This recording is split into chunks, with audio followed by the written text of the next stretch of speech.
Okay, as nobody expected, or maybe you did expect this, things have gotten from bad to much, much, much worse. The River Rat private armada, complete with a small fleet of ships, has come to knock our doors down. It is currently composed of a Marauder, Patchwork, Scrapper, Sea Viper, Vanguard, Urchin, Riverhome Retrofit, Sledge, and the flagship, the Sinner's Luck, some kind of bizarre casino gambling ship. The village elders and I have all come to a little meeting and decided together that it would be much, much better for us to attempt to use our resources to fight off these pirates rather than just hand them all over. So, now it's time to fight back. We have a couple strikes left from the local boneyard. I believe the best course of action right now is to attempt to retrofit these into somewhat more competent combat vehicles, to attempt to destroy the enemy fleet from a distance. Okay, let's begin. The Shrike is quite the famous or infamous Deepwater Guard aircraft, known for its formidable arsenal of dumb bombs that it drops over enemies that it flies over. These bombs are attached with a magnetic mine system, which allows them to essentially magnetize to the hulls of enemy ships and then destroy them from underneath the waterline. However, I predict that the River Rat's arsenal is not going to make this so easy for us. The large amounts of ships and, consequently, heavy anti-aircraft fire may pose a danger to our aircraft, so we're going to retrofit the system to use a longer range of engagement so that we can keep ourselves safe. First of all, I have removed the old system in its entirety, which should leave us with a moderate internal void so that we may start rebuilding.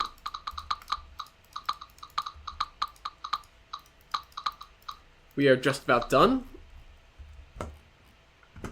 Now, what do we replace this with?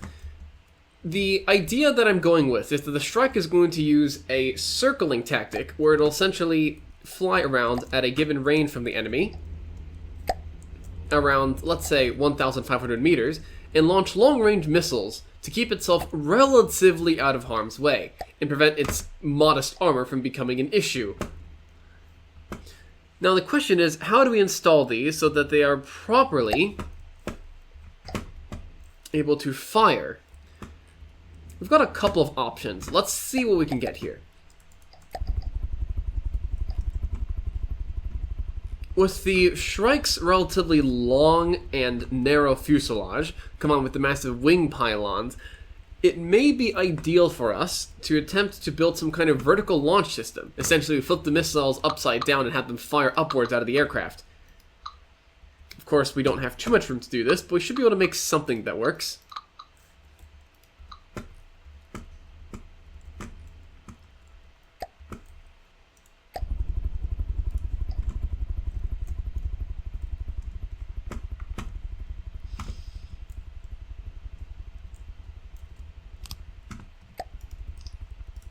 Alright, let's place the missile controller over here and add some launch pads.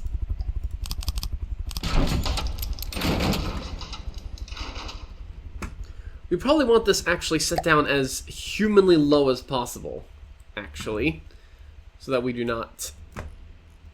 can have as much room to add the missile components as possible.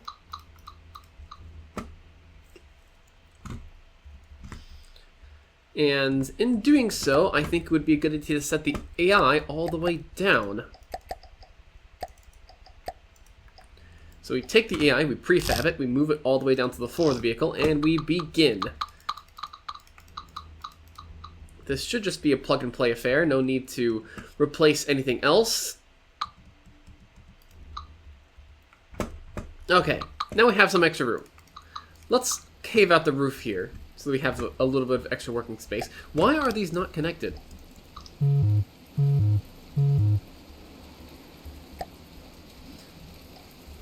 Oh, drat, did I break something? Ah, there we go. Everything's fine. Alright. That's over with. This also means we actually don't need a wireless receiver and can just attach a local weapons controller right over here. That will allow us to put the controller right next to that and section off this area for the missiles. We'll also place some token amount of metal armor here. I'm not quite sure we'll actually be able to stop an ammunition explosion, but you've got to try. Now, it's time for the missiles. An array of 10 should give us a moderate amount of firepower. 3 components, in turn, should allow us to have a moderate amount of operational range and hitting power for each individual missile.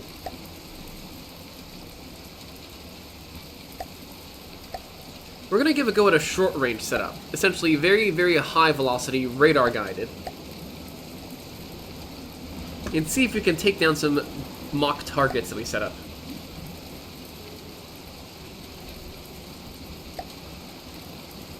Alright, let's get started. This aircraft should be able to... Okay, what is it doing?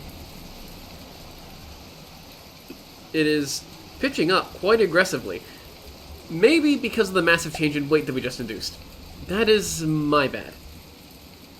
Although, the center of thrust would still appear to be mostly aligned with the center of mass. So again, I'm not quite sure what's going on here. Oh, it's just straight up not working. That's probably it. The AI settings have been reconfigured. We will have it circle at 1,500 meters. We will have it avoid all vehicles. We will have it maneuver as an airplane. And that should give us just about enough. There we go. Nice.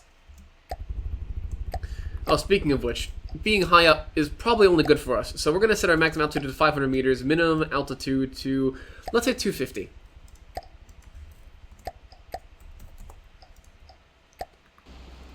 Okay. We should be just about good.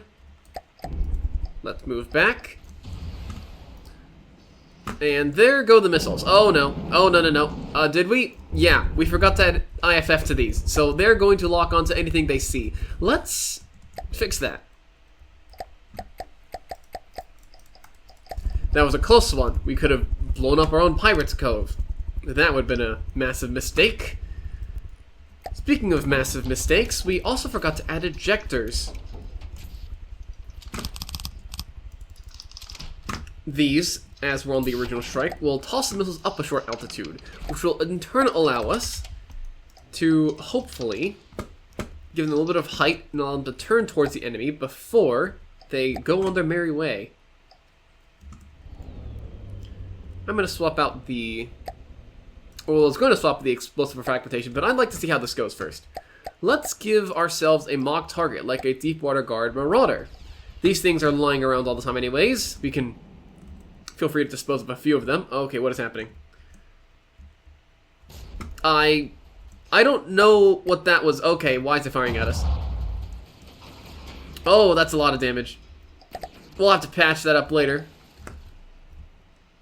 Anyways, here comes the second volley. They do not turn well enough. We need better maneuvering. Which is a little bit of a conundrum because we don't really have too much space in here left. But I believe that since we're only burning for 5 seconds, we can check if we even need this much fuel. Okay, this only gives us 2.8 seconds of fuel. That might not be enough. Let's see how this goes. Now we're dealing minor amounts of damage. But is it consistent? Yeah, they're running out of fuel, and then they slam into the target. Okay. Honestly, it would probably be more ideal for us to have just a little bit longer of a missile compartment. Although it might start to look a little bit strange.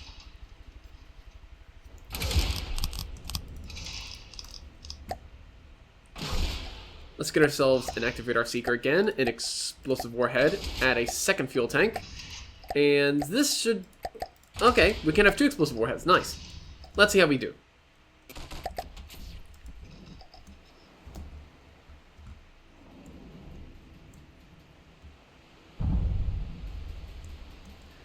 We seem to, for now, at least have a relatively good supply of ammunition, which is good. Here come the missiles.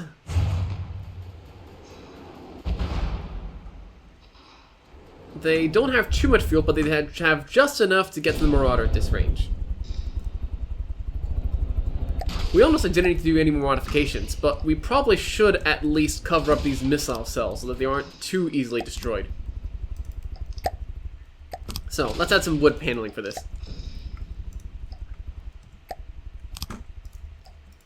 add this right here, add a little slope, and then classic Deepwater Guard style, we will just add essentially a massive bank over here. Not too much protection, but hopefully it should tide us over. This gives us a modest 11 firepower.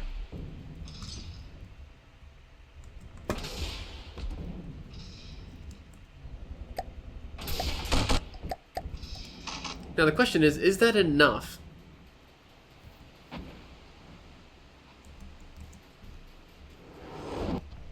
Well, it seems to have done quite the damage to this Marauder, although I was hoping to maybe feel a little bit more on here.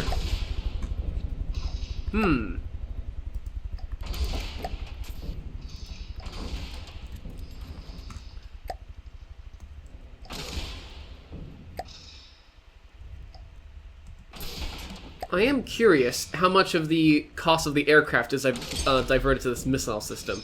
Do we have any stats?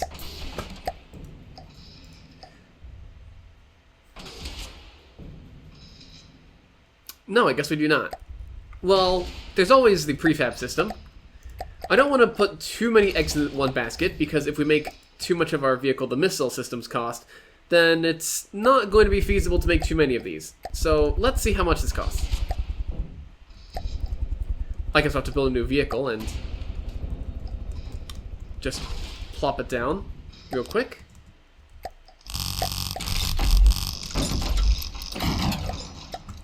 Okay, this entire missile system is 14,000 materials. The Shrike is 19,000. Yeah, I think this works pretty nicely. Oh, and I suppose one more thing we actually do need to add. In case the enemy decides to fire infrared or radar-guided missiles at us, we probably should give ourselves an opportunity to not violently explode. That would be quite inconvenient. Let me just line up this metal hull right here, and we will cover this end with metal as well. Never hurts to have a little bit more armor after all. And the missile launchers are right down there, so I do not want that area to get damaged.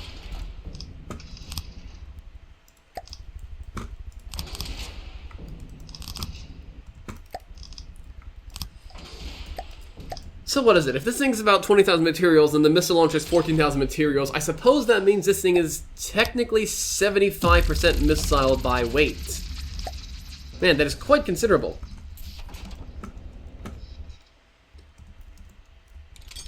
Alright, we are just about armored. Let's give ourselves some flares so we can fight back against any anti-air that gets fired at us. The second verse, same as the first. We will give ourselves a missile controller. We will attach these probably right next to the engines. That's a pretty good spot that's not being used for much else. One controller, one medium missile, one... Okay, that's going right to the propellers. We do not want that. Let's have them set down. One medium missile, one gantry. This will hopefully gently drop them. Have a sticky flare, a radar target simulator. And that should just about do it. Now, we do need to control this. So I'm going to assign it to a control block that will automatically fire once we find any missiles coming our way. Control block, automate control block. When we find ourselves under attack by a missile within about 1,000 meters, we will fire the local weapon system.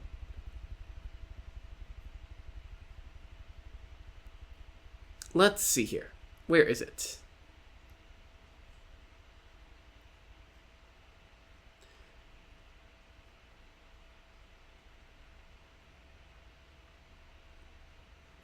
This is taking a lot longer than I would like. Ah, there we go. Blanked out for a little bit.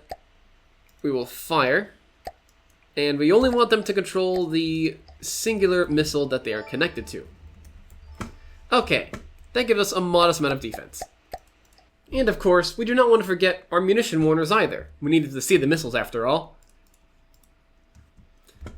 Okay, With that, as long as we get some extra detection on here, we should be just about good.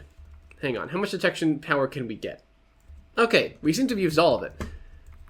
Well, I guess we don't need too much. The wireless snooper just needs to be able to find the enemy's wireless transmitting signals, and the camera allows us a modest degree of increased accuracy. Now, I would like to add one more thing, however, which is... We'll place this right here. We have room, after all, down here. We will add back our wireless snooper and give ourselves an inter-vehicle transmitter. This essentially gives us sensor fusion capabilities. Sensor fusion, as in we are able to interlink the detection information from all of our aircraft all at once. I think we're ready. It's pretty much almost upon us. We have 2 resource installations, as mentioned before, the fishing outpost and whatever this thing's name is, both of which have approximately 50,000 materials. This gives us margin to make, I would say, approximately 4 to 5 of our Strike Mark IIs. We will get to this immediately, because again, we do not have very much time at all. That's 1, that's 2 over here, and let's have them begin construction without delay. Okay, where are the blueprints? The blueprints are right here. Please begin construction. Do we not have repair tentacles on here? Okay, we better get fabrication capabilities in right now.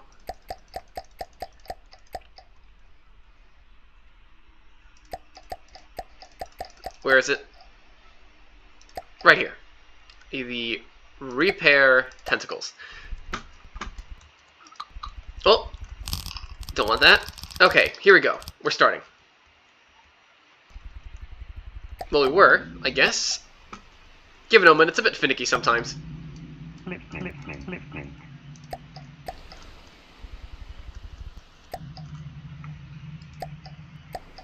Okay, here we go. I will attach them to the base station via docking stations, and continue the process likewise on the other side. Let's just attach this one over here as an improvised repair facility right now.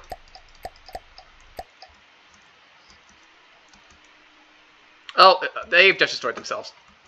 Give it a moment. They will begin construction. We should probably get some more repair facilities, though, because that fleet is literally right on top of us.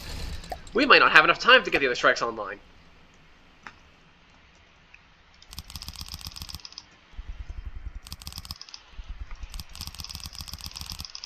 Okay, please go, go, go. Roll this into the fleet and just start repairing. Repair now, please.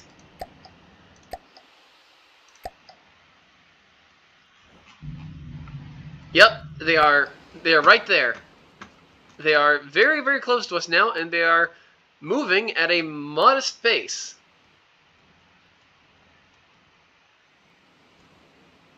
Yep, here they come. Okay, are we prepared? Honestly, at this point, it might even be worth attaching some missile batteries to the fishing outpost itself, but I don't think we have enough money.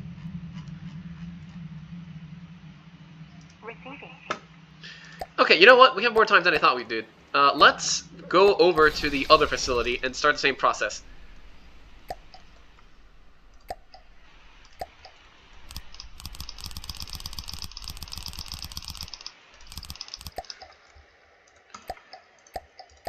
Hopefully these guys can make it in time.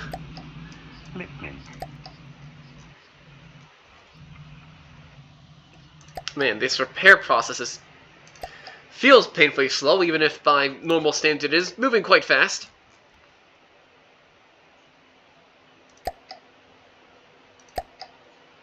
Alright, let's merge these into a fleet. We want them online as quickly as possible.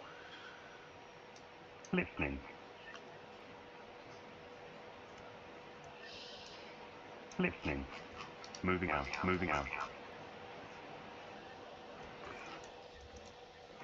Alright, I think we're safe. These guys should just make it in time. Alright. here is our order of battle. We have 4 Strike Mark IIs against the River Rats fleet. We do have token amounts of defense from the fishing outpost, but honestly, I feel like whatever's here is just going to act more as a stationary target and distraction than an actual aid to us right now. Receiving.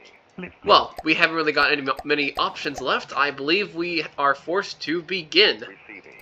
Let the battle commence.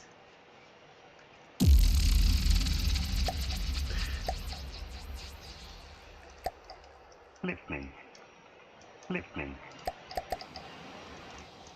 You think these guys would call off their attack if I said I was sorry for preferring cream soda over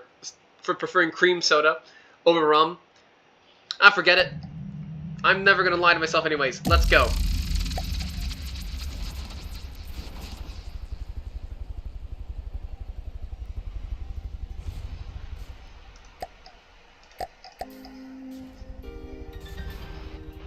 Alright, the Strike Mark IIs are online.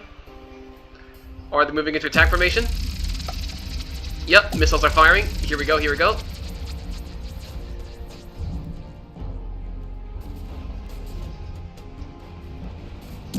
Alright, I believe that is the Scrapper down. Almost. Okay, I have no idea what's happening here. This, I believe, is the Patchwork. Taking hits. You know, when I told these guys a while back that they shouldn't be making their ships out of rickety timbers, they kind of just laughed me off. Well, nothing much to say about that now. Oh, here come some cram cannons.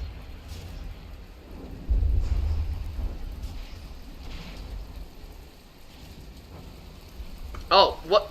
I guess we forgot to release that strike from the docking. Please, go now.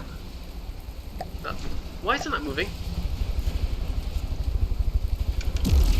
Go. Okay, now we're good. Alright, that is the Patchwork, disintegrating into absolutely nothing.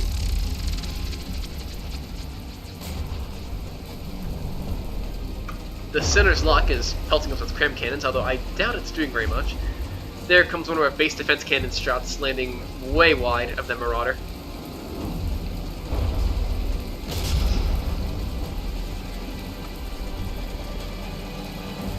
All their strikes are just around here, making circles, pelting enemy with missiles, as it should be.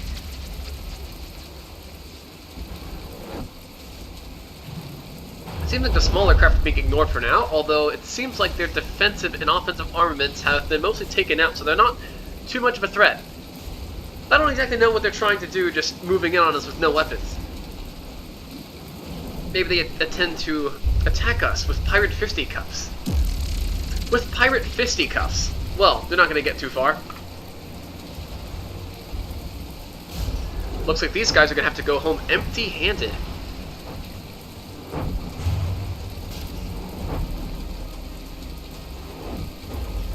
I suppose the island actually gave us a little bit of a help here, because these pirates can't even attack us with direct line-of-sight weapons. How convenient.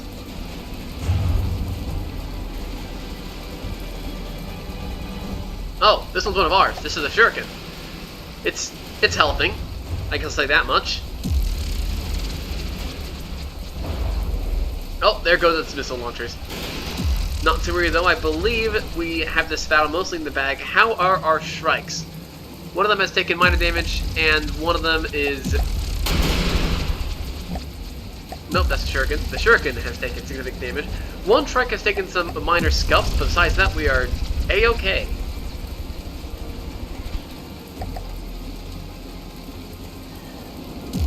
Alright, I believe that was the enemy flagship. Man, we are leveling up, whatever that means. Alright, now it's just the small ones. Oh, okay, I thought they were turning back for a second. Nope, they are not. They are staying around. If you ask me, a bit of a poor judgment, but hey, I'm not a pirate.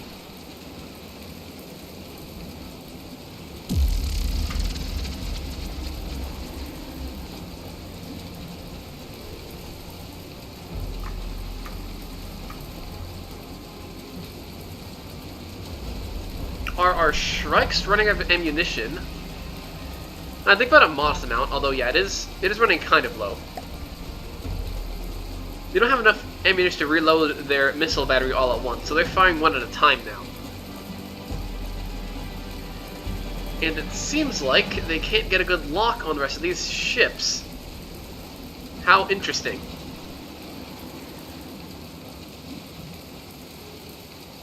Alright, is that the base? I believe that is the base, and they have missed two. This is getting a little bit awkward. Let's see if we can fix this.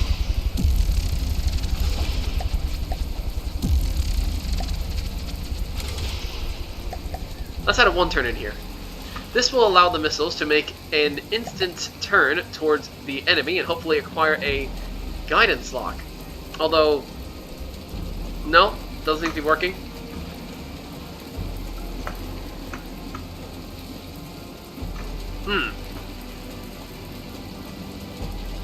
Well, we're at a bit of an impasse here, aren't we? Let's see if we can apply one turn to the rest of these and see if that helps.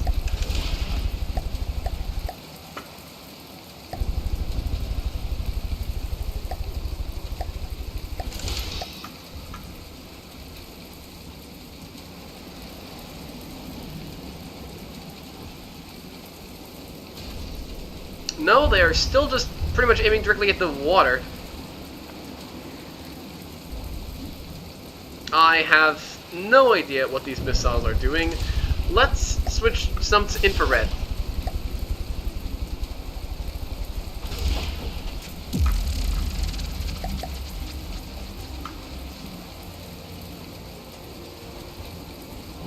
Oh, okay, we're dealing damage. We are dealing damage.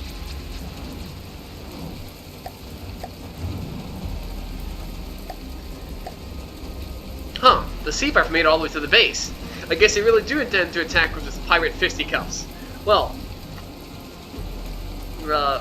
please do not completely embarrass us. I would like to not lose to this one little tiny boat.